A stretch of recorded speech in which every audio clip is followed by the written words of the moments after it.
2019 June 21 ഞാൻ ആദ്യമായി ഉടമ്പടി എടുക്കുന്നത്. എൻ്റെ പേര് ജോമോൾ ടിജോ. ഞാൻ Ullala saint little flower church Vaikom taluk സ്ഥലത്തുനിന്ന് വരുന്നു. ഞാൻ ആദ്യമായി ഉടമ്പടി എടുക്കാനുണ്ടായ സാഹചര്യം, നമ്മുടെ ഒരു ബന്ധു ഇവിടെ ഉടമ്പടി ഇങ്ങനെ ഒരു പ്രാർത്ഥനയുണ്ടെന്ന് അറിഞ്ഞ് വന്നതാണ്. അപ്പോൾ ഇവിടെ എന്താ നടക്കുന്നതെന്ന് അറിയാൻ വേണ്ടി വന്നതാണ്. വന്നു കഴിഞ്ഞപ്പം ഇവിടെ അന്ന് ആരാധന നടക്കുന്ന സമയമായിരുന്നു. ഇവിടെ ഭയങ്കര തിരക്കായതുകൊണ്ട് ഞങ്ങൾ ഏറ്റവും പുറകിൽ ആ ഗേറ്റിൻ്റെ അവിടെയാണ് ഞങ്ങൾക്ക് നിൽക്കാൻ പറ്റിയത്. എല്ലാവരും നിൽക്കുമായിരുന്നു, ഇരിക്കാൻ സ്ഥലമില്ലായിരുന്നു. അപ്പോൾ അച്ഛൻ വിളിച്ചു പറഞ്ഞു, കാലിന് മരവിലുള്ളവർ കാലിൽ തൊട്ട് പ്രാർത്ഥിക്കാൻ പറഞ്ഞു. അപ്പോൾ എൻ്റെ കാലിന് മരവിലുണ്ടായിരുന്നു. ഞാൻ വേഗം തന്നെ കാലിൽ തൊട്ട് പ്രാർത്ഥിച്ചു. പിന്നെ അച്ഛൻ്റെ അടുത്ത പ്രാർത്ഥന, ആധാരം പ്രശ്നമുള്ളവരും ആധാരം ഭാഗം ചെയ്ത് കിട്ടാത്തവരും എല്ലാവരും അവരെയൊക്കെ സമർപ്പിച്ച് പ്രാർത്ഥിക്കുന്നു എന്നുള്ളതായിരുന്നു. ആരാധന തീരുന്ന സമയത്തായിരുന്നു ഞാൻ വന്നത്. ആരാധന കഴിഞ്ഞതേ ഞാൻ പോയി ഉടമ്പടി എടുത്ത് അന്ന് ഞാൻ വീട്ടിൽ ചെല്ലുമ്പം എനിക്ക് ഈ പച്ചത്തിരി നീലത്തിരി കത്തിക്കുന്നതിൽ ഡൗട്ടുണ്ടായിരുന്നു. അച്ഛൻ്റെ കൈപ്പുസ്തകം വായിച്ചു കഴിഞ്ഞപ്പം എനിക്ക് ആ ഡൗട്ടെല്ലാം മാറി. ഞാൻ വീട്ടിൽ ചെന്ന് അന്ന് വൈകുന്നേരം കിടന്നുറങ്ങുമ്പോൾ തന്നെ എന്നെ വൈക്കം താലൂക്ക് ആശുപത്രിയിൽ ആർഎംഒ വിളിച്ചിട്ട് NHM നേഴ്സായിട്ട് ജോലി ഞാൻ അവിടെ ചെയ്യുന്നുണ്ടായിരുന്നു. അതെൻ്റെ ജോലി 2 ദിവസം മുമ്പ് അതിൻ്റെ കരാർ തീർന്നായിരുന്നു. അപ്പം അത് വീണ്ടും ചെയ്യാൻ താല്പര്യമുണ്ടോയെന്ന് ചോദിച്ചു. അന്ന് തന്നെ വിളിച്ചു. അതിൻ്റെ പിറ്റേ ദിവസം തന്നെ എനിക്ക് NHM നേഴ്സായിട്ട് വൈക്കം താലൂക്ക് ആശുപത്രിയിൽ ജോലി ചെയ്യാൻ സാധിച്ചു. അതിനുശേഷം 2019 ഉടമ്പടി എടുത്ത ആദ്യത്തെ 3 മാസത്തെ അനുഭവങ്ങൾ എന്ന് പറഞ്ഞാൽ, മാതാവ് നമ്മുടെ കൂടെ ഉണ്ടെന്ന് പെട്ടെന്ന് ഭയങ്കര ഒരു ശക്തി വന്നു. എനിക്ക് പെട്ടെന്ന് ഞാൻ പോസ്റ്റ് ബേസിക് നഴ്സിംഗ് കഴിഞ്ഞ് നിൽക്കുന്നതായിരുന്നു. അപ്പോൾ എനിക്ക് പെട്ടെന്ന് MSc നഴ്സിംഗ് പഠിക്കണമെന്നൊരാഗ്രഹം ഒരു 3 ദിവസത്തിനുള്ളിൽ തന്നെ, ഉടമ്പടി എടുത്തൊരു 3 ദിവസത്തിനുള്ളിൽ തന്നെ പെട്ടെന്നൊരാഗ്രഹം തോന്നി. ഞാൻ എൻ്റെ ഹസ്ബൻഡിനോട് പറഞ്ഞപ്പം ആ ആഴ്ചയിൽ തന്നെ ന്യൂസ് പേപ്പറിൽ MSc നഴ്സിങ്ങിനുള്ള എൻട്രൻസ് എക്സാമിന് വേണ്ടിയിട്ട് അപ്ലൈ ചെയ്തു. ഞാനപ്പോൾ ഉടമ്പടി കാശ് രൂപം ധരിച്ചിട്ടുണ്ടായിരുന്നു. ഈ MSc നഴ്സിംഗ് എൻട്രൻസ് എക്സാം എഴുതി, അത് ലഭിച്ചു. കോട്ടയം മെഡിക്കൽ കോളേജിൽ MSc നഴ്സിങ്ങിന് പെട്ടെന്ന് തന്നെ എൻ്റെ എല്ലാ കാര്യങ്ങളുമായി സെപ്റ്റംബർ 24 തന്നെ ഞാൻ അവിടെ ജോയിൻ ചെയ്തു. അപ്പോൾ ഈ NHM ആയിട്ട് ഞാൻ 3 മാസം വൈക്കം താലൂക്ക് ആശുപത്രി ജോലി ചെയ്ത് 17,500 രൂപ, അതേ സാലറിക്ക് തന്നെ എനിക്ക് MSc നഴ്സിംഗ് പഠിക്കാൻ ഗവൺമെൻറ് കോളേജിൽ അവസരം കിട്ടി. ഞാനപ്പോൾ ഈ ഉടമ്പടി പ്രാർത്ഥനകൾ, അച്ഛൻ്റെ സ്പീച്ചുകളെല്ലാം കണ്ടുകൊണ്ടിരുന്നു. ഈ 3 മാസം ഞാൻ ആദ്യത്തെ ആ ഉടമ്പടിയുടെ 3 മാസം ഞാൻ എല്ലാം പത്രം കുറച്ചൊക്കെ ബാലൻസ് വന്നു. അന്നൊന്നും എനിക്ക് വലിയ ബോധ്യമില്ലായിരുന്നു. കുറച്ച് ബാലൻസൊക്കെ വന്നു. പിന്നെ ഞാൻ ഈ ഉടമ്പടി തൈലം, ഉപ്പ്, നേർച്ച വസ്തുക്കളെല്ലാം ഉപയോഗിക്കുമായിരുന്നു. തേന്, കാശ് രൂപമൊക്കെ ഉപയോഗിക്കുമായിരുന്നു. ഞാൻ ഹോസ്റ്റലിൽ നിന്നാണ് പഠിച്ചത്. അപ്പോൾ ഞാൻ അവിടെ നിന്ന് രാവിലെ എന്നും 5:30 അച്ഛൻ്റെ ഉടമ്പടി പ്രാർത്ഥന ചെല്ലും, പ്രത്യക്ഷീകരണ പ്രാർത്ഥന ചെല്ലും, രാത്രിയിലെ പ്രാർത്ഥന ചെല്ലും, എന്നും പള്ളിയിൽ പോകും. 2 ആഴ്ച കൂടുമ്പോൾ കുമ്പസാരിക്കും. അങ്ങനെയൊക്കെ ചെയ്തു. എല്ലാ ശനിയാഴ്ചയും ഞാൻ ഉപവാസം എടുക്കും. അങ്ങനെ 3 മാസം കഴിഞ്ഞ് നമ്മൾ ഉടമ്പടി 3 മാസമാണല്ലോ. അപ്പോൾ അങ്ങനെ ഞാൻ പിന്നെ ഉടമ്പടിയിൽ നിന്ന് പതുക്കെ ഇതായെന്ന് തോന്നുന്നു. പക്ഷേ ഞാൻ ഈ അച്ഛൻ്റെ സ്പീച്ച് കേൾക്കുകയും ബൈബിൾ വായന 1/2 മണിക്കൂറും ഡെയിലി മാസും എല്ലാം കുമ്പസാരവും എല്ലാ ശനിയാഴ്ച ഫാസ്റ്റിംഗ് എടുക്കലും എല്ലാം കണ്ടിന്യൂ ചെയ്തു. അങ്ങനെ 2 വർഷം MSc നഴ്സിംഗ് പഠിച്ചു. പക്ഷേ ഞാൻ ആദ്യത്തെ 3 മാസം ഞാനിവിടെ ഉടമ്പടി എടുത്ത സമയത്ത് തന്നെ സഡൻ ബ്രേക്ക് ഇട്ട പോലെ എൻ്റെ ബ്ലീഡിങ് എന്ന് പറഞ്ഞൊരു പ്രോബ്ലം പെട്ടെന്ന് സ്റ്റോപ്പായി. ഞാൻ 2016 തൊട്ട് ഒരു 3 വർഷം ഞാൻ ബ്ലീഡിങ്ങിൻ്റെ പ്രശ്നം അനുഭവിച്ചുകൊണ്ടിരിക്കുമായിരുന്നു. 10 ദിവസം കൂടുമ്പോൾ തന്നെ ബ്ലീഡിങ് ഉണ്ടാകുമായിരുന്നു. അപ്പം ഈ ബ്ലീഡിങ് ഒരു സഡൻ ബ്രേക്ക് ഇട്ട പോലെ ബ്ലീഡിങ് പ്രോബ്ലം സ്റ്റോപ്പായി. അതുകൊണ്ട് എനിക്ക് ആ 2 വർഷം MSc നഴ്സിംഗ് സ്മൂത്തായിട്ട് പഠിക്കാൻ പറ്റി. ബ്ലീഡിങ്ങിൻ്റെ ഒരു പ്രോബ്ലം ഉണ്ടായിരുന്നില്ല.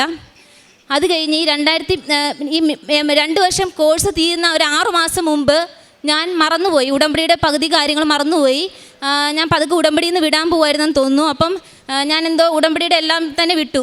ഫാസ്റ്റിങ്ങും എനിക്ക് എടുക്കാൻ പറ്റാണ്ട് എനിക്ക് അൾസർ പ്രോബ്ലംസ് ഒക്കെ വന്ന് ഞാൻ അങ്ങനെ പൂർണ്ണമായി വിട്ടിരിക്കുന്ന സമയത്ത് എനിക്ക് വീണ്ടും ഈ ബ്ലീഡിങ് പ്രോബ്ലം ഉണ്ടായി. അപ്പം ഞങ്ങൾ കാരിത്താസിൽ ബാബു എന്ന് പറയുന്ന സാറിനെ കാണിച്ചു. ലാപ്രോസ്കോപ്പി വഴി മയോമ ഉണ്ടെന്ന് പറഞ്ഞ് ലാപ്രോസ്കോപ്പി വഴി നോക്കിയപ്പോൾ മയോമയൊന്നും ഇല്ല, എൻഡോമെട്രിയോസ് ആണെന്ന് പറഞ്ഞ് ബ്ലീഡിങ് വരാതിരിക്കാൻ ഒരു ഇഞ്ചക്ഷൻ ചെയ്തു. 6 മാസത്തേക്ക് ഇനി നിനക്ക് ബ്ലീഡിങ് ഉണ്ടാകത്തില്ലെന്ന് പറഞ്ഞു. അങ്ങനെ ദൈവം വീണ്ടും എന്നെ 6 മാസത്തേക്കും കൂടി ബ്ലീഡിങ് ഇല്ലാണ്ട് ആ കോഴ്സ് കംപ്ലീറ്റ് ആക്കി ബ്ലീഡിങ് പ്രോബ്ലം ഒന്നും ഇല്ലാണ്ട് രക്ഷപ്പെടുത്തി. അത് കഴിഞ്ഞ് കോഴ്സ് എല്ലാം കഴിഞ്ഞ് നമ്മൾ ഉടമ്പടിയുടെ കാര്യമെല്ലാം മറന്നുപോയല്ലോ. പിന്നെ ഞാൻ MSc നഴ്സിംഗ് കോഴ്സ് തീർന്നു. അപ്പോൾ ആദ്യത്തെ ഈ 3 മാസത്തെ ഉടമ്പടിയിൽ തന്നെ എനിക്ക് ഗവൺമെൻറ് ജോബ് ഈശോ സ്ഥിരമാക്കി തന്നായിരുന്നു. ഒരു 88 റാങ്കിൽ ഞാനൊരു PSCയിൽ ഗവൺമെൻറ് നേഴ്സ് ഒരു ഇതിൽ കിടപ്പുണ്ടായിരുന്നു. അതെനിക്ക് ഈ ആദ്യത്തെ 3 മാസം തന്നെ എനിക്ക് ആ പോസ്റ്റ് കിട്ടി, അഡ്വൈസ് മെമ്മോ കിട്ടി, കയ്യിലുണ്ട്. ഞാൻ MSc നഴ്സിംഗ് കോഴ്സ് കംപ്ലീറ്റ് ആക്കി. പിറ്റേ ദിവസം സെപ്റ്റംബർ 23 കോഴ്സ് കംപ്ലീറ്റ് ആവുകയാണ്. 24 തന്നെ ഗവൺമെൻറ് ജോബും ദൈവം തന്നു. അങ്ങനെ ഞാൻ അതിന് ചേർന്ന് വൈക്കം ആശുപത്രിയിൽ വീണ്ടും ഗവൺമെൻറ് നേഴ്സായിട്ട് PSCയിൽ വർക്ക് ചെയ്തുകൊണ്ടിരിക്കുമ്പം ഈ ബ്ലീഡിങ് പ്രോബ്ലം നമ്മളെ അലട്ടാൻ തുടങ്ങി. അപ്പോൾ ബ്ലീഡിങ് കാരണം പലതവണ നമ്മൾ ഈ ബാബു എന്ന് പറയുന്ന ഡോക്ടറെ കാരിത്താസിൽ കാണിച്ചു. അതിൻ്റെ നമുക്ക് 21 ദിവസം റെഗുലർ ആകാൻ കുറേ ഹോർമോൺ ടാബ്ലറ്റ് തരും. അത് കഴിച്ച് ആ 1 മാസം റെഗുലർ ആയിരിക്കും ബ്ലീഡിങ്. പിന്നെ ആ 3 ദിവസത്തെ പീരീഡ് കഴിയുമ്പോൾ വീണ്ടും നമ്മൾ ആ ഗുളിക സ്റ്റാർട്ട് ചെയ്യും. അങ്ങനെ 3 മാസത്തോളമായപ്പോൾ ഡോക്ടർ പറഞ്ഞു ഇനി ഹോർമോൺ ടാബ്ലറ്റ് ഒന്നും തരാൻ പറ്റത്തില്ല, ബ്ലീഡിങ് കൂടുതലാണെങ്കിൽ നമുക്ക് ഒന്നെങ്കിൽ കൂടുതലാണെങ്കിൽ നമുക്കത് യൂട്രസ് എടുത്ത് മാറ്റണമെന്ന് പറഞ്ഞു. അപ്പം ഞാൻ ഹസ്ബൻഡ് പറഞ്ഞിട്ട് നമുക്ക് കൃപാസനം ഒന്ന് പോകാമെന്ന്. അപ്പോഴാണ് വീണ്ടും ഈ ഉടമ്പടിയുടെ കാര്യം ഓർക്കുകയും വീണ്ടും വരികയും ചെയ്യുന്നത്. അങ്ങനെ പിന്നെ 2022 തൊട്ട് ഞാൻ ഈ ഉടമ്പടിയിൽ ജീവിച്ചു വരികയാണ്. 2022 ഉടമ്പടി പുതുക്കി. പിന്നെ എനിക്ക് വീണ്ടും ഈ ബ്ലീഡിങ് പ്രോബ്ലം അങ്ങ് സഡൻ ബ്രേക്ക് ഇട്ട പോലെ സ്റ്റോപ്പായി. പിന്നെ ഇതുവരെ നമുക്ക് ബ്ലീഡിങ്ങിൻ്റെ പ്രോബ്ലമായിട്ട് ഡോക്ടറെ കാണാൻ പോകേണ്ടി വന്നിട്ടില്ല. പിന്നെ എനിക്ക് ഈ ഇവിടെ സ്ഥലത്ത് ഫ്ലാങ്ക് റീജിയനിൽ ഒരു ഓവേറിയൻ സിസ്റ്റ് ഉള്ളതുകൊണ്ട് വേദന ഉണ്ടായിരുന്നു. ആ വേദനയെല്ലാം പോയി. പിന്നെ ഒരു ദിവസം അച്ഛൻ്റെ ആരാധന, എനിക്ക് ഓട്ടോഇമ്യൂൺ ഡിസീസ് തൈറോയിഡൈറ്റിസ് ഉള്ളതുകൊണ്ട് ഒരുപാട് ജോയിൻറ്റ് പെയിൻസും കാര്യങ്ങളൊക്കെ എൻ്റെ കൂടെയുണ്ട്. അപ്പോൾ ഒരു ദിവസം അച്ഛൻ ആരാധനയെ പറഞ്ഞു വലത് കാലിൻ്റെ ഉപ്പൂറ്റിക്ക് വേദനയുള്ളവരുടെ വേദന പോകുന്നു. അപ്പം ഞാൻ ഈ വലത് കാലിൻ്റെ ഉപ്പൂറ്റിക്ക് വേദനയായിട്ട് ഭയങ്കര കഷ്ടപ്പെട്ടുകൊണ്ടിരിക്കുന്ന സമയമാണ്. ഞാനത് വിശ്വസിച്ച്, എനിക്ക് പഴയ ഒരു ആരാധന കേട്ടെ, ഞാൻ വിശ്വസിച്ചത് എൻ്റെ ഉപ്പൂറ്റിയുടെ വേദനയാണ് അച്ഛൻ പറയുന്നതെന്ന് വിചാരിച്ച് ഞാനതങ്ങ് പ്രാർത്ഥിച്ചു. അന്ന് തൊട്ട് പതുക്കെ ആ വേദന മാറി. 1 മാസത്തിനുള്ളിൽ തന്നെ ആ ഉപ്പൂറ്റി വേദന പോയി. ഇപ്പം എനിക്ക് 2 വർഷമായിട്ട് ഉപ്പൂറ്റി വേദന ഇല്ല. പിന്നെ എനിക്ക് അതുപോലെ ഈ അച്ഛൻ്റെ ആരാധനയിൽ ഓരോ ഭാഗത്ത് വെച്ച് പ്രാർത്ഥിക്കാൻ അച്ഛൻ പറയുമ്പോൾ ഞാൻ അടുക്കളയിലാണല്ലോ എപ്പോഴാണല്ലോ ഈ സ്പീച്ച് കേൾക്കുന്ന സമയത്തൊക്കെ ഫുള്ള് പ്രാർത്ഥിക്കും. കാരണം എനിക്ക് ഫുള്ള് വേദനകളാണ്. റൈറ്റ് നീ ജോയിൻറ്റ് പെയിൻ അങ്ങനെ മാറിക്കിട്ടി, ഈ ഫ്ലാങ്ക് റീജിയനിലുള്ള പെയിൻ മാറിക്കിട്ടി. കഴിഞ്ഞ ദിവസം ഈ വർഷം ജനുവരി തൊട്ട് എനിക്ക് മൈഗ്രെയിൻ പോലത്തെ ഒരു ഹെഡേക്ക് ആയിരുന്നു. എപ്പോഴും നൈറ്റ് ഡ്യൂട്ടിയൊക്കെ ചെയ്യുമ്പം ഹെഡേക്ക് കാരണം ഛർദ്ദിക്കാൻ വരുമോ, എന്തെങ്കിലുമൊക്കെ പാരസെറ്റാമോൾ കഴിച്ചാൽ നൈറ്റ് ഡ്യൂട്ടി അഡ്ജസ്റ്റ് ചെയ്ത് പോകുന്നു. ഞാൻ ഉടമ്പടി തൈലം എപ്പോഴും ഉപയോഗിക്കും. ഈ 2022 തൊട്ട് എന്നും ഞങ്ങൾ ഉടമ്പടി തൈലം ഉപയോഗിക്കും. തേന്, ഉപ്പ്, കാശുരൂപ ഇതെല്ലാം നമ്മുടെ വീട്ടിലുണ്ട് എപ്പോഴും. ഞാൻ കാശുരൂപമൊക്കെ എന്നും ബാഗിലുണ്ടാകും. ഉപ്പും തേനൊക്കെ മനസ്സിൽ മാതാവ് കൊടുക്കാൻ പറയുന്ന രോഗികൾക്കും ബന്ധുക്കൾക്കും നമ്മുടെ കൂടെയുള്ള സ്റ്റാഫിനും ഒക്കെ ഞാൻ കൊടുക്കും. 5 കൃപാസന പത്രം എപ്പോഴും നമ്മുടെ ബാഗിലുണ്ടാകും. അങ്ങനെ ഈ 2020 എല്ലാ ആഴ്ചയിലും ഞാൻ അച്ഛൻ്റെ ഉടമ്പടി ധ്യാനം കേൾക്കും. അതുകൂടാണ്ട് ഞാൻ എപ്പോഴും ഇങ്ങനെ കേട്ടിട്ടിരിക്കും പഴയതും പുതിയതും ഒക്കെ ആയിട്ടുള്ള ഉടമ്പടി ധ്യാനവും സാക്ഷ്യങ്ങൾ കേൾക്കൽ കുറവായിരുന്നു. പിന്നെ ഈ ഇടയ്ക്കാണ് എനിക്ക് കഴിഞ്ഞ 3 മാസം പുതുക്കലിനാണ് ഈ സാക്ഷ്യങ്ങൾ കേൾക്കേണ്ടതിൻ്റെ ആവശ്യകത മനസ്സിലായത്. ആ സാക്ഷ്യങ്ങൾ അങ്ങനെ കേൾക്കാൻ തുടങ്ങിയപ്പോഴാണ് ഞാൻ പ്രത്യക്ഷീകരണത്തിന് സാക്ഷിയാക്കണമെന്ന് പ്രാർത്ഥിക്കാൻ തുടങ്ങിയത്. അതിനുശേഷമാണ് ഈ 2019 തൊട്ട് നമുക്ക് ഗവൺമെൻറ് ജോബും ബ്ലീഡിങ് എല്ലാം മാറി MSc പഠിക്കാൻ പറ്റി. എങ്കിലും നമുക്ക് സാക്ഷ്യം പറയാൻ ഒരു അവസരം വന്നില്ല, നമുക്ക് മനസ്സിൽ തോന്നിയില്ല. ഇപ്പോഴാണ് നമുക്ക് ഈ പ്രത്യക്ഷീകരണ സാക്ഷിയാക്കണമെന്ന് പറഞ്ഞപ്പോഴാണ് നമുക്ക് സാക്ഷിയാകാൻ ഇവിടെ സാധിച്ചത്. ഞാൻ ഇപ്പം സാക്ഷ്യം പറയാൻ കാരണം ഈ ലാസ്റ്റ് ഉടമ്പടി പുതുക്കിയപ്പോഴത്തേക്കും, അപ്പം ഞാൻ ആദ്യം വന്നപ്പോഴേ അച്ഛനോട് അനൗൺസ് ചെയ്യല്ലോ, ആധാരത്തിന് പ്രോബ്ലം ഉള്ളവർക്ക് വേണ്ടി പ്രാർത്ഥിച്ചല്ലോ. അപ്പോൾ ഈ 3 മാസം മുമ്പ് ഉടമ്പടി പുതുക്കുന്നതിന് മുമ്പ് ഈ ഡെയിലി ബ്രെഡിലെ പ്രെയർ എനിക്ക് വന്നു കഴിഞ്ഞപ്പോൾ എനിക്ക് അത് ഉൾക്കൊള്ളാൻ ഇച്ചിരി പാടായിരുന്നു. കാരണം നമ്മൾ പാസീവായിട്ടിരിക്കുന്നു, അച്ഛൻ പ്രാർത്ഥിക്കുന്നു, അങ്ങനെ എന്തോ ആയിരുന്നു എൻ്റെ ഒരു ഇത്. അപ്പോൾ അതൊരു ദിവസം കൊച്ചിന് വയറിളക്കം വന്ന് രാത്രി മുഴുവൻ വയറിളക്കമായി. വിഷുവിന് ഈ വർഷം ഏപ്രിൽ, അപ്പോൾ വിഷുവിൻ്റെ രാത്രിയാണ്. അപ്പം ഏപ്രിൽ തലേദിവസം പിറ്റേ ദിവസം വിഷുവാണ്. രാത്രിയിലാണ് കൊച്ചിന് വയറിളക്കം. ഞാൻ തേനുപ്പൊക്കെ കൊടുത്തു, കൊച്ചിന് രാത്രി മുഴുവൻ കഞ്ഞിയൊക്കെ അടിച്ചു കൊടുത്തു, കുടിവെള്ളമൊക്കെ കൊടുത്ത് കാപ്പി വെള്ളമൊക്കെ കൊടുത്ത് ഇങ്ങനെ ഡീഹൈഡ്രേഷൻ വരാണ്ട് നോക്കുക. ഇപ്പോൾ രാവിലെ 5:30 എനിക്ക് വിഷമം. അന്ന് ഡ്യൂട്ടിക്ക് നമുക്ക് വിളിച്ചൊന്നും പറയാൻ വരത്തില്ലെന്ന്, കാരണം ഹിന്ദുക്കളെല്ലാം ലീവ് എടുക്കുന്ന ദിവസമാണ്. അപ്പം ഞാൻ ഈ ഡെയിലി ബ്രെഡ് കൂടുമ്പോൾ എൻ്റെ മനസ്സിൽ ഇങ്ങനെയാണ്, കൊച്ചിനി ഞാൻ ഡ്യൂട്ടിക്ക് പോകുമ്പോൾ ഡീഹൈഡ്രേഷനൊക്കെ വന്ന് ആന്തരിക അവയവങ്ങൾക്ക് വല്ലതും കേടുണ്ടാകുമോ, കിഡ്നി ഇഞ്ചുറിയൊക്കെ ആകുമോ, ഡീഹൈഡ്രേഷൻ വരുമോ, ഇതൊക്കെ എൻ്റെ പേടി. അപ്പം ഞാൻ മനസ്സിൽ വിചാരിച്ച അതേ കാര്യം അച്ഛൻ അന്നത്തെ ഡെയിലി ബ്രെഡിൽ പറയാണ്, ആന്തരിക അവയവങ്ങൾക്ക് ഡാമേജ് ഉണ്ടാകുമോ എന്ന് പേടിച്ച് പ്രാർത്ഥിക്കുന്നവർക്ക് വേണ്ടി പ്രാർത്ഥിക്കുന്നു. അപ്പോൾ എനിക്കത് ഭയങ്കര സ്ട്രൈക്കായി. അന്നോട്ട് ഞാൻ ഡെയിലി ബ്രെഡ് സ്ഥിരമായി കാണാൻ തുടങ്ങി. അന്നോട്ട് എനിക്ക് ഡെയിലി ബ്രെഡ് ഒരു അനുഭവമായി. അപ്പോൾ ഞാൻ ഡെയിലി ബ്രെഡ് കാണണമെന്ന് എല്ലാവരോടും പറയാൻ തുടങ്ങി. എൻ്റെ കൂട്ടുകാരോടും എനിക്ക് ഈ മാതാവിൻ്റെ സ്നേഹം അല്ലെങ്കിൽ ദൈവത്തിൻ്റെ സ്നേഹം ആഗ്രഹിക്കുന്ന ഒരു ദുരന്തത്തിൽ പെട്ടുപോകുന്ന എല്ലാവരെയും, ദുരന്തത്തിൽ പോകുമെന്ന് നമ്മുടെ മനസ്സിൽ തോന്നുന്ന എല്ലാവരോടും ഞാൻ ഈ ഡെയിലി ബ്രെഡിനെ കുറിച്ച് പറയാൻ തുടങ്ങി. ഈ ഡെയിലി ബ്രെഡ് കണ്ട് അങ്ങനെ ഈ 3 മാസം മുമ്പ് ഞാൻ വീണ്ടും ഉടമ്പടി പുതുക്കിയപ്പം ആധാരം ഉടമ്പടി പുതുക്കി പിറ്റേ ദിവസം രാവിലെ ഡെയിലി ബ്രെഡ് കേൾക്കുമ്പോൾ അച്ഛൻ പറയുന്നത്, ഈ ആഴ്ച മുഴുവൻ ഡോക്യുമെൻ്റ് പ്രെയർ ആയിരിക്കും, നിങ്ങളുടെ ഡോക്യുമെൻ്റ് എന്തെങ്കിലും തടസ്സമുണ്ട് അതൊക്കെ എടുത്ത് വെക്കാമെന്ന്. ഞാൻ ആധാരം എല്ലാം എടുത്തു. എല്ലാ ദിവസവും അച്ഛൻ പറഞ്ഞു, ഇത് നിങ്ങൾ ആധാരം ഈ എവിടെയൊക്കെയാണോ അതിൻ്റെ സ്ഥലങ്ങൾ അവിടെയൊക്കെ പോയിരുന്ന് പ്രാർത്ഥിക്കാൻ പറഞ്ഞു. അപ്പം ഞാൻ പറമ്പിലും ഞങ്ങളുടെ സൈഡിലും വീടിൻ്റെ സൈഡിലും ഒക്കെ ഈ തിരിയൊക്കെ ആയിട്ടിരുന്ന് പോയി പ്രാർത്ഥിക്കുകയും ഈ ആധാരം വെച്ച് എല്ലാ ദിവസവും അച്ഛൻ്റെ ഈ ഡോക്യുമെൻ്റ് പ്രെയർ കൂടുകയൊക്കെ ചെയ്ത്. അത് കഴിഞ്ഞപ്പോൾ അച്ഛൻ ഒരു ദിവസം ഞാൻ വെറുതെ ഒരു സ്പീച്ച് ചെയ്തപ്പോൾ അച്ഛൻ പറഞ്ഞു 42 ദിവസത്തിനുള്ളിൽ നിങ്ങളുടെ പ്രോബ്ലം സോൾവ് ആകുന്നു. അപ്പം ഞാൻ 42 എന്നുള്ളത് എൻ്റെ മനസ്സിൽ എന്തോ ക്ലിക്ക് ചെയ്തു. അപ്പം തൊട്ട് ഈ നമ്മുടെ ഡോക്യുമെൻ്റ് എല്ലാം അനങ്ങി തുടങ്ങി. അപ്പം വഴി നമ്മുടെ സ്ഥലത്തിന് ആധാരമേ ഇല്ലായിരുന്നു, ആധാരത്തിൻ്റെ ഒരു കോപ്പി മാത്രമേ ഉണ്ടായിരുന്നുള്ളൂ. ആ കോപ്പി വെച്ച് അത് ഇപ്പം പണ്ട് കേസിലായി അതിങ്ങനെ 3 പേരുടെ പേരിലാണ് ആ കോപ്പി ഉള്ളത്, നമ്മുടെ ചാച്ചൻ്റെ പേരിലല്ല ആധാരം. അങ്ങനെയല്ല, അതെല്ലാം പതുക്കെ നമ്മുടെ ഈ 2019 ഉടമ്പടി തൊട്ട് ആ പേപ്പറുകൾ അനങ്ങുന്നുണ്ടായിരുന്നു. അങ്ങനെ എല്ലാം ചാച്ചൻ്റെ പേരിലാക്കിയായിരുന്നു നമ്മൾ ഈ പത്രത്തെ പരസ്യം കൊടുത്ത് ആധാരമൊക്കെ ആക്കി പലരുടെ പേരിലുള്ള അവരെല്ലാം പോയി കണ്ട് പപ്പ വഴി എഴുതിപ്പിച്ചെല്ലാം ദൈവം റെഡിയാക്കി വെച്ചേക്കുമായിരുന്നു. അപ്പോൾ ഈ 42 ദിവസത്തിനുള്ളിൽ നമ്മുടെ പേരിൽ ആധാരമാക്കി കിട്ടി. ഈ ആധാരമാക്കി കിട്ടിയെന്ന് മാത്രമല്ല, അപ്പം ആധാരം എഴുതിച്ച് കഴിഞ്ഞപ്പോഴാണ് നമ്മുടെ മിറ്റം നമ്മുടെ ആധാരത്തിലില്ല, എഴുതിച്ച ആധാരത്തിലില്ല. മിറ്റം ഒരാധാരം അനിയൻ അവൻ്റെ വീട് പണിയാൻ വേണ്ടി പണയം വെച്ചിട്ടുണ്ടായിരുന്നു. അപ്പോൾ ആ ആധാരത്തിലാണ് നമ്മുടെ വീടിൻ്റെ മിറ്റത്തെ 5 സെൻറ്റ്. അപ്പം ഞാൻ വിചാരിച്ചു, മാതാവേ, ആ 5 സെൻറ്റ് ഫ്രണ്ടിലത്തെ മിറ്റം ഇല്ലാണ്ട് എങ്ങനെയാണ് സാക്ഷ്യം പറയണേ? കുഴപ്പമുണ്ടോ? ഞാൻ സാക്ഷ്യം പറഞ്ഞോട്ടെ. അപ്പം അടുത്തൊരു ആരാധന കേട്ടപ്പം, ഏതൊക്കെ പഴയ ആരാധന എപ്പോഴും ഇങ്ങനെ കേട്ടോണ്ടിരിക്കുമല്ലോ. അപ്പോൾ അച്ഛനൊരു ആരാധന പറയാണ്, നിങ്ങൾക്ക് ഇനി ബാക്കി എന്തെങ്കിലും ഡോക്യുമെൻറ്റ്സിൽ പ്രോബ്ലം ഉണ്ടെങ്കിൽ അത് 72 ദിവസത്തിനുള്ളിൽ പൂർത്തിയാകുമെന്ന് പറഞ്ഞു. അപ്പോൾ 72 പിന്നെ എന്നെ ക്ലിക്ക് ചെയ്തപ്പം ഞാൻ പപ്പയോട് പറഞ്ഞു, പപ്പ നമുക്ക് ആ ആധാരം കൂടി പണയത്തിലിരിക്കുന്ന അവൻ്റെ ആധാരം കൂടി എടുക്കാം. അപ്പം പപ്പ പറഞ്ഞു, 22 ലക്ഷം രൂപ, അത് നമുക്ക് പ്രോബ്ലം ആകത്തില്ല, ഇങ്ങനെ എല്ലാം കൂടി ആകെ സ്ട്രഗിൾ ആകത്തില്ല. അപ്പം ഈ അച്ഛൻ്റെ ഒരു 72 എന്നുള്ള അച്ഛൻ്റെ വായിലൂടെ ദൈവം തന്ന നമ്പറിൽ ഞാനങ്ങ് വിശ്വസിച്ചു. അങ്ങനെ ഞങ്ങൾ ചാച്ചനോട് പറഞ്ഞപ്പോൾ ചാച്ചൻ പറഞ്ഞ ആധാരം എടുക്ക്, പുറകിൽ കുറച്ച് സ്ഥലമുണ്ട്, ആ സ്ഥലവും കൂടി അപ്പോൾ 22 ലക്ഷത്തിന് അങ്ങ് എഴുതി തരാം. അങ്ങനെ ഞങ്ങൾ 22 ലക്ഷം രൂപ കൊടുത്ത് ആ ആധാരം പണയം വെച്ച ആധാരം എടുത്തു. ആധാരം എടുത്തു കഴിഞ്ഞ് പിന്നെ അതിൻ്റെ ROR കിട്ടാനൊക്കെ ചെറിയ പ്രോബ്ലം തോന്നി. അത് വില്ലേജ് ഓഫീസർ പിന്നെ നാളെ വാ മറ്റന്നോ അങ്ങനെ പറഞ്ഞു വിട്ടപ്പം പപ്പയ്ക്ക് പേടിയായി. പപ്പ പറഞ്ഞു, എടി ഞാൻ നോക്കിയപ്പം ഇത് നമുക്ക് കിട്ടത്തില്ലെന്നാണ് ബൈബിളിൽ പറയണതെന്ന് പറഞ്ഞു. അപ്പം ഞാൻ വേഗം തന്നെ, എന്നോട് അങ്ങനെയല്ലല്ലോ ഈശോ പറയുന്നതെന്ന് പറഞ്ഞു, ഞാൻ വേഗം തന്നെ ബൈബിൾ എടുത്തപ്പം മത്തായി 7:7, ചോദിക്കുവിൻ നിങ്ങൾക്ക് ലഭിക്കും, അന്വേഷിക്കുവിൻ നിങ്ങൾ കണ്ടെത്തും, മുട്ടുവിൻ നിങ്ങൾക്ക് തുറന്നു കിട്ടും. മകൻ അപ്പം ചോദിച്ചാൽ കല്ല് കൊടുക്കുന്ന ആരെങ്കിലും നിങ്ങളിലുണ്ടോ? മീൻ ചോദിച്ചാൽ പകരം പാമ്പിനെ കൊടുക്കുവോ? മക്കൾക്ക് നല്ല ദാനങ്ങൾ നൽകണമെന്ന് ദുഷ്ടരായ നിങ്ങൾക്കറിയാമെങ്കിൽ നിങ്ങളുടെ സ്വർഗ്ഗസ്ഥനായ പിതാവ് നിങ്ങൾക്ക് എത്രയോ അധികമായി നൽകാതിരിക്കുകയില്ല. ഈ വചനം എന്നെ കൂടുതൽ ധൈര്യപ്പെടുത്തി. അപ്പം ഞാൻ പപ്പയോട് പറഞ്ഞു, പപ്പ അങ്ങനെയല്ല, ഈശോ പറയുന്നത് നമുക്ക് ചോദിക്കുന്നത് തരും എന്നാണ്. അങ്ങനെ പിന്നെ ഉടമ്പടി ഉപ്പ് ഞാൻ ഒരു ചെറിയ പാക്കറ്റിനകത്താക്കി പപ്പയുടെ പോക്കറ്റിൽ ഇട്ട് കൊടുത്തു വിട്ടു. അന്ന് വില്ലേജ് ഓഫീസർ പറഞ്ഞേടാ, ഇതിന് ROR ഒന്നും വേണ്ട, നീ ഇപ്പം തന്നെ ഒരു ആധാരം ചെയ്തല്ലേ ഉള്ളൂ, ഇനി ROR ഒന്നും വേണ്ട, വേഗം പോയി ആധാരത്തിൻ്റെ കാര്യങ്ങൾ ചെയ്തോളാൻ പറഞ്ഞു.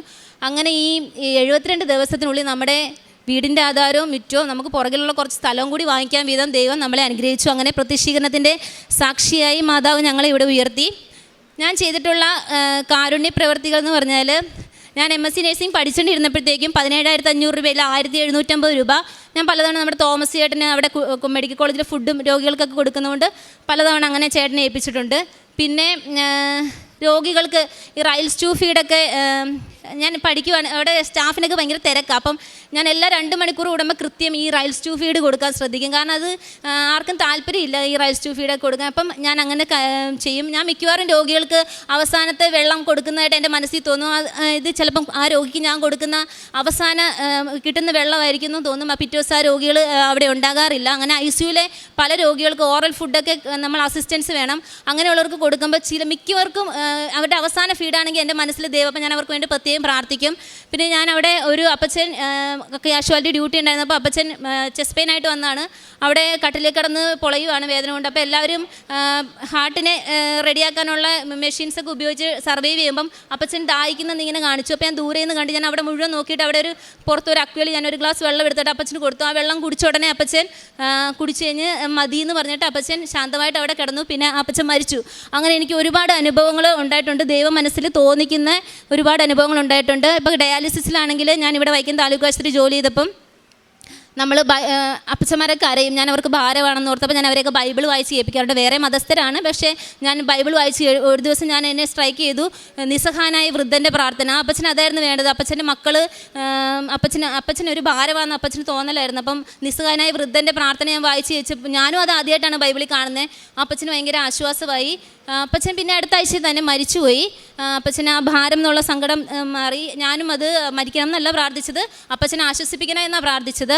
പിന്നെ ഡയാലിസിലെ രോഗികൾക്ക് നമ്മൾ കൊച്ചിൻ്റെ കുർബാന കൊള്ളപ്പാടിന് 18,000 രൂപ നമുക്ക് കിട്ടിയായിരുന്നു കളക്ഷൻ. ആ 18,000 രൂപ നമ്മൾ രോഗികൾക്കായിട്ട് ഒരു ആളുടെ മകൾക്ക് കല്യാണം കൊടുക്കാനും പിന്നെ മെഷീൻ BP apparatus ഒക്കെ മേടിക്കാനൊക്കെ കൊടുത്തിട്ടുണ്ട് രോഗികൾക്ക്. പിന്നെ ഈ വൈകിട്ടാസിൽ നമുക്ക് ഫുഡൊക്കെ കൊണ്ട് രോഗികൾക്ക് കിട്ടും, സംഘടനകളൊക്കെ കൊടുക്കും. അപ്പോൾ ഞാൻ ഇറച്ചി മീനൊക്കെ അവർക്ക് കിട്ടത്തില്ല, അപ്പോൾ അതൊക്കെ ഒലത്തിയും വറുത്തുമൊക്കെ കൂടെ കുറേ നാളായിട്ട് കിടക്കുന്നവർക്ക് കൊടുക്കാറുണ്ട്. പിന്നെ ഈ രാത്രി അമ്മച്ചിമാരൊക്കെ ഇങ്ങനെ വീട്ടിലെ ക്ലേശങ്ങളൊക്കെ പറഞ്ഞ് കരയുമ്പോൾ ഞാൻ തേനും കാശ് രൂപവും അതൊക്കെ കൊടുക്കും. പിന്നെ എപ്പോഴും ഇങ്ങനെ ബാഗിൽ കാശ് രൂപവും ഇതൊക്കെ ഉള്ളതുകൊണ്ട് ആവശ്യമുള്ള എല്ലാവർക്കും കൊടുക്കാറുണ്ട്. പിന്നെ ഞാൻ എല്ലാ മാസവും 1,500 രൂപ വീതം ഒരു ധ്യാന കേന്ദ്രത്തിൽ അയക്കുന്നുണ്ട്. ഒരു വർഷത്തിൽ കൂടുതലായി അങ്ങനെ അയക്കുന്നു. പിന്നെ വിധവകളായിട്ടുള്ളവർക്ക് കുറച്ച് പൈസയൊക്കെ 1000 രൂപ വീതമൊക്കെ കൊടുക്കാറുണ്ട്. മാതാപിതാക്കൾ നഷ്ടപ്പെട്ട അവർക്ക് ഞാൻ എന്തെങ്കിലുമൊക്കെ സഹായം ചെയ്യാറുണ്ട്. കുർബാനക്കുള്ള പണുടുപ്പൊക്കെ വാങ്ങിച്ചു കൊടുത്തിട്ടുണ്ട്. പിന്നെ ഞങ്ങളവിടെ ഒരു മാനസിക രോഗികൾ ഒരു 24 പേരുള്ള ഒരു മാനസിക രോഗികളുള്ള വൈക്കത്തുണ്ട്. അവർക്ക് ഫുഡൊക്കെ വാങ്ങിച്ചു കൊടുത്ത് ചിക്കൻ ഒക്കെ വാങ്ങിച്ചു കൊടുത്തിട്ടുണ്ട്. അങ്ങനെയൊക്കെ ഈ കൃപാസനത്തിൽ വന്നുകൊണ്ട് നമുക്ക് കാരുണ്യ പ്രവൃത്തികൾ എപ്പോഴും ചെയ്യണം എന്നൊരു ഇത് വരും. അല്ലെങ്കിൽ നമ്മൾ സ്റ്റോപ്പായി പോയേനെ. പിന്നെ മരണം വരെ ഇങ്ങനെ കൃപാസനത്തിൻ്റെ ഈ ഉടമ്പടിയിൽ ഈ ചൈതന്യത്തിൽ നിൽക്കണമെന്നാണ് എൻ്റെ ആഗ്രഹം. പിന്നെ ഞങ്ങൾ 2 അപകടങ്ങളിൽ നിന്ന് രക്ഷപ്പെട്ടിട്ടുണ്ട്. പപ്പയ്ക്കും രോഗസൗഖ്യം കിട്ടിയിട്ടുണ്ട്. പപ്പ തന്നെ പറയൂ അത്. ആദ്യമായി തന്നെ എന്നെയും എൻ്റെ കുടുംബത്തെയും കൃപാസനത്തിന് സാക്ഷിയാക്കിയതിന് ദേവമാതാവിന് നന്ദി പറയുന്നു. എൻ്റെ പേര് ടിജോ. ഞാൻ ഉല്ലല ലിറ്റിൽ ഫ്ലവർ ചർച്ചിൽ ഇടവകാംഗമാണ്. 5/5/2022 ഞാൻ ആദ്യമായി ഉടമ്പടി എടുക്കുന്നത്. അന്നു മുതൽ ഇന്ന് വരെ ഉടമ്പടി കാശ് രൂപം ഞാൻ എൻ്റെ കഴുത്തിൽ അണിഞ്ഞാണ് നടക്കുന്നത്. ഈ ഉടമ്പടി ദേവമാതാവിൻ്റെ സംരക്ഷണം കൊണ്ട് ഞാൻ 2 അപകടങ്ങളിൽ നിന്നും രക്ഷപ്പെട്ട സാക്ഷ്യമാണ് എനിക്ക് പറയാനുള്ളത്. ഒന്ന് 2023 മലയാറ്റൂർ മലയിൽ നിന്ന് മലയെല്ലാം കയറി തിരിച്ച് വന്ന് ഞങ്ങൾ കാറിൽ തിരിച്ച് വീട്ടിലേക്ക് വരികയായിരുന്നു. മല കയറിയതിൻ്റെ ക്ഷീണത്തിലായിരുന്നു ഞാൻ. ഓടിക്കുന്നതിൻ്റെ ഇടയ്ക്ക് ഞാൻ വണ്ടിയിൽ ഉറങ്ങിപ്പോവുകയുണ്ടായി. ഞാൻ പെട്ടെന്ന് കണ്ണെന്ന് നോക്കുമ്പോൾ എൻ്റെ വണ്ടി ഒരു വലിയൊരു മരത്തിലിടിക്കാൻ പോവുകയാണ്. പെട്ടെന്ന് ഞാൻ വണ്ടി വെട്ടിച്ചു. എൻ്റെ ലെഫ്റ്റ് സൈഡിലൊരു കാർ പാർക്ക് ചെയ്തിട്ടുണ്ട്. ആ പാർക്ക് ചെയ്യുന്ന കാറിൽ ഇടിച്ച് എൻ്റെ വണ്ടി നിന്നു. വണ്ടിക്ക് സാരമായ പരിക്കുകളുണ്ടെങ്കിലും ഞങ്ങൾക്ക് 3 പേർക്കും ഒരു പരിക്കൊന്നുമില്ലായിരുന്നു. ഞങ്ങൾ പെട്ടെന്ന് കാറിന് ഇറങ്ങി വരാനും ഞങ്ങൾക്ക് യാതൊരു പ്രശ്നവുമില്ലായിരുന്നു. പക്ഷേ ഇതിനേലും വലിയൊരു ഇതെന്താ വെച്ചാൽ എൻ്റെ വണ്ടി ഇടിച്ച് നിൽക്കുന്നത് ഒരു വലിയൊരു ട്രാൻസ്ഫോമറിന് മുമ്പിലാണ്. ആ ട്രാൻസ്ഫോമറിൻ്റെ പിന്നിലാകട്ടെ ഒരു വലിയൊരു പെട്രോൾ പമ്പുമാണ്. ഞാൻ വന്ന സ്പീഡിൽ തന്നെയാണ് വണ്ടി അവിടെ ചെന്ന് ഇടിച്ചിരുന്നതെങ്കിൽ ആ ട്രാൻസ്ഫോമർ ഇടിച്ചു ചേർത്ത് ഞങ്ങൾ പെട്രോൾ പമ്പിൽ പോയി നിൽക്കത്തുണ്ടായിരുന്നുള്ളൂ. ഇതിൻ്റെയൊക്കെ ആഴം എനിക്ക് മനസ്സിലാകുന്ന അടുത്ത ദിവസം പത്രത്തിൽ വന്നൊരു വാർത്ത ഇതാണ്. കാർ ഓട്ടത്തിനിടയ്ക്ക് ഉറങ്ങിപ്പോയ ഒരു മകളും 10 വയസ്സുള്ളൊരു മകളും ഒരപ്പനും അമ്മയും മരണപ്പെട്ട വാർത്തയാണ് അടുത്ത ദിവസം പത്രത്തിൽ ഞാൻ കണ്ടത്. അപ്പോഴാണ് മാതാവ് എന്നെ എന്തുമാത്രമാണ് സംരക്ഷിച്ചിരിക്കുന്നത് എന്നെനിക്ക് മനസ്സിലാകുന്നത്. അടുത്ത സാക്ഷ്യം, എനിക്ക് ആട് വളർത്തുണ്ടായിരുന്നു. അപ്പോൾ ആടിന് പുല്ലി എത്താൻ വേണ്ടിയിട്ട് ഞാനൊരു 5 ഏക്കർ ഒരു വലിയൊരു നിലമുണ്ട്, അവിടെയാണ് പോകുന്നത്. 5 ഏക്കർ നിലമെന്ന് പറഞ്ഞാൽ ഒരു 20 ഏക്കർ നിലത്തിലാണ് ഇരിക്കുന്നത്. അതായത് എനിക്കവിടെ എന്ത് സംഭവിച്ചാലും എന്നെ അവിടെ ആരും കാണാൻ പറ്റത്തില്ല. വെച്ചാൽ അത്ര ഉള്ളിലാണ് ഞാൻ പുല്ലി എത്താൻ പോയിക്കൊണ്ടിരുന്നത്. അപ്പോൾ ഒരു ദിവസം ഇങ്ങനെ പുല്ലി എത്തിക്കൊണ്ടിരുന്നപ്പോൾ ആദ്യമേ ഞാൻ ഇത്തിരി പുല്ലി എത്തി. അപ്പോൾ മാറ്റി വെച്ചപ്പോൾ എനിക്ക് തോന്നിയാൽ മതി, ഞാൻ അപ്പുറത്തെ സൈഡിൽ മാറി ചെത്താമെന്ന് പറഞ്ഞുകൊണ്ട് ഞാൻ അപ്പുറത്തെ സൈഡിലേക്ക് പോയി ചെത്തി. അങ്ങനെ പുല്ലി എത്തി നിറച്ചു. അപ്പം ഞാൻ ചെത്തിയ പുല്ലെല്ലാം ചാക്കിലോട്ട് കയറ്റി. അപ്പോൾ ആദ്യം ഞാൻ പുല്ലി എത്തിയ സ്ഥലത്ത് വന്ന് അവിടെ ഉണ്ടായിരുന്ന പുല്ല് കൊടുത്ത് ചാക്കിലോട്ട് കയറ്റി. അപ്പോൾ നമുക്ക് ചാക്ക് നിറഞ്ഞിട്ടില്ല. എന്നാൽ പിന്നെ ഒരു ഇത്തിരി ചെത്തിയേക്കാലോ എന്ന് പറഞ്ഞുകൊണ്ട് ഞാനപ്പം ചെത്തി നിർത്തിയെടുത്തെന്ന് അരുവ താഴത്തോട്ട് വെച്ചതും പുല്ലും കൊണ്ട് പകന് മാറ്റി. അവിടെ ഒരു വലിയൊരു പാമ്പിരിക്കുന്നു. ഞാൻ ആ അപകടത്തിൽ നിന്ന് പാമ്പിന് കടിയേക്കാതെ എനിക്ക് അന്ന് രക്ഷപ്പെടാൻ സാധിച്ചു. ഞാൻ അവിടെ തന്നെയാണ് നേരത്തെ ആദ്യമേ മൊത്തം പുല്ല് എത്തിയിരുന്നെങ്കിൽ ഉറപ്പായിട്ടും എനിക്ക് ആ പാമ്പിൻ്റെ കടി കിട്ടുമായിരുന്നു. പാമ്പിൻ്റെ കടി കിട്ടിയിരുന്നെങ്കിൽ എന്നെ അവിടെ നിന്ന് കൂട്ടിക്കൊണ്ട് പോകാനോ അല്ലെങ്കിൽ എനിക്ക് അവിടെ നിന്ന് അകലെ എത്താൻ പറ്റുന്ന ദൂരത്തിലൊന്നും അല്ല. ഞാൻ അവിടെ നിന്ന് ഒരു ആൾതാമസമുള്ള ഒരിടത്തേക്ക് പോകണമെങ്കിൽ തന്നെ 2 കിലോമീറ്ററോളം പോകണമായിരുന്നു എനിക്ക്. പിന്നെ എനിക്ക് പറയാൻ മറ്റൊരു സാക്ഷ്യം രോഗസൗഖ്യമാണ്. കഴിഞ്ഞ 10 വർഷമായിട്ട് എനിക്ക് തുമ്മൽ അലർജിയുള്ളൊരു വ്യക്തിയായിരുന്നു ഞാൻ. കൃപാസന ഉടമ്പടി എടുത്ത് എപ്പോഴാണോ മാറിയെന്ന് എനിക്കറിയത്തില്ല, അതിനുശേഷം എപ്പോഴാണ് നിന്നതെന്ന് എനിക്കറിയത്തില്ല. പക്ഷേ ഇപ്പോൾ എനിക്ക് പറയാം, എനിക്ക് ആ തുമ്മൽ അലർജി ഇല്ല. കഴിഞ്ഞ 2 വർഷമായിട്ട് എനിക്ക് ആ തുമ്മൽ അലർജി ഇല്ല. ഇപ്പം എന്നെ കാണുന്നവരൊക്കെ എന്നോട് ചോദിക്കും, എടാ നിൻ്റെ തുമ്മൽ മാറിയോ എന്ന്.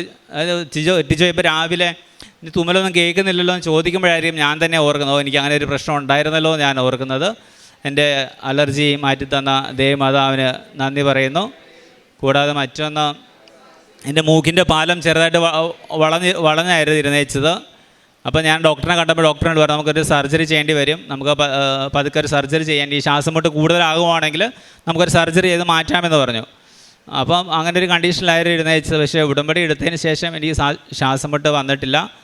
എൻ്റെ പാലത്തിൻ്റെ വളവിൻ്റെ പ്രശ്നം എന്നെ അധികം ബാധിക്കാറില്ല. ഇപ്പോൾ അതുണ്ടോയെന്ന് തന്നെ എനിക്ക് അറിയത്തില്ല. പിന്നെ ഞാൻ ഡോക്ടറെ കണ്ടിട്ടില്ല. പക്ഷേ എങ്കിലും ഞാനിപ്പോൾ ശ്വാസം എടുക്കുന്നതിന് എനിക്ക് വലിയ ബുദ്ധിമുട്ടുകളൊന്നുമില്ല. അപ്പം എനിക്ക് ഈ അനുഗ്രഹങ്ങളെല്ലാം നൽകിയ ദേവമാതാവിനും തിരുക്കുമാരനും 1000 നന്ദി അറിയിച്ചോളൂ. എനിക്ക് സ്രാവരോഗമുള്ളവർ എപ്പോഴും അടിവയറ്റി കൈവച്ച് പ്രാർത്ഥിക്കാൻ അച്ഛൻ പറയാറുണ്ട്. അപ്പോൾ എനിക്ക് ബ്ലീഡിങ് നിന്ന് കഴിഞ്ഞ് പിന്നെ വെള്ളം വരുമായിരുന്നു അവിടം വഴി. അപ്പോൾ ഒരു ദിവസം ഞാൻ എപ്പോഴും അടിവയറ്റി കൈവച്ച് പ്രാർത്ഥിക്കും. അപ്പോൾ ഒരു ദിവസം ഭയങ്കര ചൊറിച്ചിലായിട്ട് ഞാൻ ഉടമ്പടി തൈലം പുരട്ടി. അതിനുശേഷം ആ സ്രാവരോഗവും നിന്നു. ഇപ്പം എല്ലാം നോർമലായി. കൃപാസന മാതാവ് വഴി ഈ അനുഗ്രഹങ്ങളെല്ലാം നൽകിയ ദൈവ തിരുക്കുമാരന് നന്ദി പറയുന്നു. യെശയ്യാ പ്രവാചകൻ്റെ പുസ്തകത്തിൽ നിന്ന് 65 അധ്യായം 24 തിരുവചനം. വിളിക്കും മുമ്പേ ഞാൻ അവർക്കുത്തരമരുളും, പ്രാർത്ഥിച്ചു തീരും മുൻപ് ഞാൻ അത് കേൾക്കും. ടിജോയുടെയും ജോമോളുടെയും വളരെ ശക്തമായ പ്രത്യക്ഷീകരണ സാക്ഷ്യമാണ് നമ്മോടവർ പങ്കുവച്ചത്. ഇവിടെ എന്ത് നടക്കുന്നു എന്നറിയാൻ വേണ്ടി ജോമോൾ കാഷ്വലായി കയറി വന്നതാണ്. പക്ഷേ ജീവിതത്തിനാവശ്യമായതും വരാനിരിക്കുന്ന വരും തലമുറയ്ക്ക് വേണ്ടിയിട്ട് കൂടിയുള്ള ഒരു വലിയ അനുഗ്രഹത്തിൻ്റെ അടിച്ചുമാറ്റലായിരുന്നു ജോമോളും ടിജോയും ഇവിടെ നിന്നുണ്ടായ അവരുടെ അനുഭവത്തെക്കുറിച്ച് പറയുന്നത്.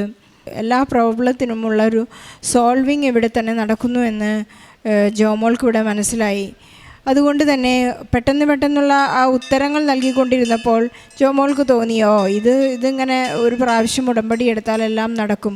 ആ ഉടമ്പടി ഉഴപ്പിയതോടുകൂടി ദൈവത്തിൽ നിന്ന് അകലുന്ന ഒരു അനുഭവത്തിൽ നിന്ന് തന്നെ പെട്ടെന്നുണ്ടായ മറ്റൊരടി വന്നപ്പോഴാണ് മനസ്സിലായത്, എന്നെ സ്നേഹിക്കുന്ന ദൈവത്തെ ഞാൻ ഒരിക്കലും കൈവിടരുത്, പരിശുദ്ധ അമ്മയുടെ കൈ ഒരിക്കലും വിട്ടുകളയരുത്, ഈശോയുടെ അനുഗ്രഹം എപ്പോഴും എന്നോട് കൂടി ഉണ്ടായിരിക്കണം എന്നൊരു വലിയ ബോധ്യത്തിലേക്ക് കടന്നു വന്നപ്പോഴാണ് ജോമോൾക്ക് വീണ്ടും ഉടമ്പടി എന്താണെന്നും ഓരോ അനുഭവത്തിലും സാക്ഷ്യം എന്തിനു കേൾക്കണം, ജോസഫ് അച്ഛൻ്റെ ധ്യാനങ്ങൾ എന്തിനു കേൾക്കണം എന്നൊക്കെ കൃത്യമായി ഈ മകൾക്ക് മനസ്സിലാവാൻ തുടങ്ങിയത്.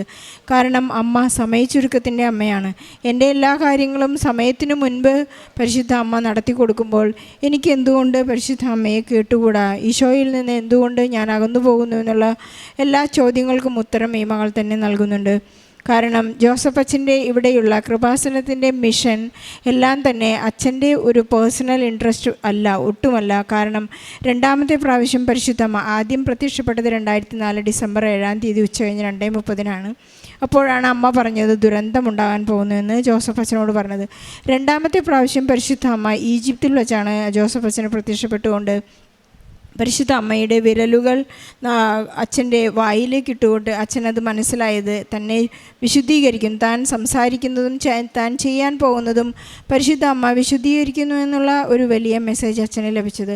അപ്പോൾ തന്നെ നമുക്ക് ലഭിക്കുന്ന എല്ലാ മെസ്സേജുകളും ഇവിടുത്തെ എല്ലാ കാര്യങ്ങളും തന്നെ അച്ഛൻ നമുക്ക് പറഞ്ഞു തരുന്നത് അച്ഛൻ്റെ ഒരു പേഴ്സണൽ ഇൻട്രസ്റ്റ് ഒട്ടുമല്ല. നമുക്കത് മനസ്സിലാക്കുകയും അച്ഛൻ്റെ ഓരോ പ്രാർത്ഥനാ രീതികളെയും നമുക്ക് ഏറ്റെടുക്കുകയും ചെയ്യാം. അച്ഛൻ നമ്മോട് പറയുന്നുണ്ട്, ഡെയിലി ബ്രെഡ് കൂടുമ്പോൾ നമ്മോട് ഡോക്യുമെൻ്റ് എടുത്ത് കാണിക്കുവാനും അതൊരു ഒട്ടും തന്നെ ഒരു പാസീവ് പ്രെയർ അല്ല. അത് നമുക്ക് അനുഗ്രഹം ലഭിക്കുന്നത് ഓൺലൈനിലായിരിക്കുന്നവരെല്ലാം ലോകം മുഴുവനും ഇന്ന് അച്ഛനൊരു ആശീർവാദം തരുമ്പോൾ നമ്മൾ സ്വീകരിക്കുന്നത് പരിശുദ്ധ അമ്മ ഈശോയോട് പറഞ്ഞു നൽകുന്ന വലിയൊരു അനുഗ്രഹമാണ്. അതിൽ നമ്മൾ ഒട്ടും തന്നെ അവിശ്വസിക്കേണ്ടതില്ല, നമ്മൾ ഒട്ടും തന്നെ സംശയിക്കേണ്ടതില്ല. അതുപോലെ തന്നെ നാം ഈശോയോട് ചോദിക്കുന്ന എല്ലാ കാര്യങ്ങളും പരിശുദ്ധ അമ്മ നമുക്ക് വേണ്ടി മാധ്യസ്ഥം അപേക്ഷിച്ചു. ഈ മകൾ പറയുകയായിരുന്നു, എനിക്ക് ഗവൺമെൻറ് ജോലി, എൻ്റെ എല്ലാ കാര്യങ്ങൾക്കും പരിശുദ്ധ അമ്മ എന്നെ മാധ്യസ്ഥം അപേക്ഷിച്ച് സഹായിക്കുന്നു. അതുപോലെ ടിജോ പറയുന്നു, വലിയ 2 അപകടങ്ങളിൽ നിന്നാണ് പരിശുദ്ധ അമ്മ എന്നെ രക്ഷിച്ചത്. കാരണം എൻ്റെ കൂടെ എപ്പോഴും നേർച്ച വസ്തുക്കൾ എൻ്റെ കൂടെയുണ്ട്. ഒരു പാമ്പിൻ്റെ അപകടത്തിൽ നിന്ന് അല്ലെങ്കിൽ ഒരു വലിയ വാഹന അപകടത്തിൽ നിന്നെല്ലാം ടിജോയെ പരിശുദ്ധ അമ്മ രക്ഷിച്ച ഒരു വലിയ കാരണം നമ്മുടെ കയ്യിൽ എപ്പോഴും കാശുരൂപമുണ്ട്. കാശുരൂപം എന്ന് പറയുന്നത് ജീവിക്കുന്ന പരിശുദ്ധ അമ്മയുടെ സാമീപ്യമാണ്, സാന്നിധ്യമാണ്. ഈശോയ്ക്കും പരിശുദ്ധ അമ്മയ്ക്കും നന്ദി പറയാം. ജോമോളും ടിജോയും പറഞ്ഞതുപോലെ എല്ലാ കാലത്തും നിത്യതയോളം നമുക്ക് ഈശോയോട് കൂടിയായിരിക്കാം. പരിശുദ്ധ അമ്മയോട് എപ്പോഴും മാധ്യസ്ഥ അപേക്ഷിച്ചുകൊണ്ടിരിക്കാം. ടിജോയുടെയും ജോമോളുടെയും കുടുംബത്തിന് ലഭിച്ച എല്ലാ അനുഗ്രഹങ്ങൾക്കും ഈശോയ്ക്കും പരിശുദ്ധ അമ്മയ്ക്കും നല്ലൊരു കൈയടി നൽകി സാക്ഷ്യം നമുക്ക് സമർപ്പിക്കാം. അത്യപൂർവ ദൈവാനുഭവങ്ങൾ ഇനി നിങ്ങൾക്കും സ്വന്തം. ഈ യൂട്യൂബ് ചാനൽ ഇതുവരെ സബ്സ്ക്രൈബ് ചെയ്തിട്ടില്ലെങ്കിൽ ഇപ്പോൾ തന്നെ സബ്സ്ക്രൈബ് ചെയ്യുക.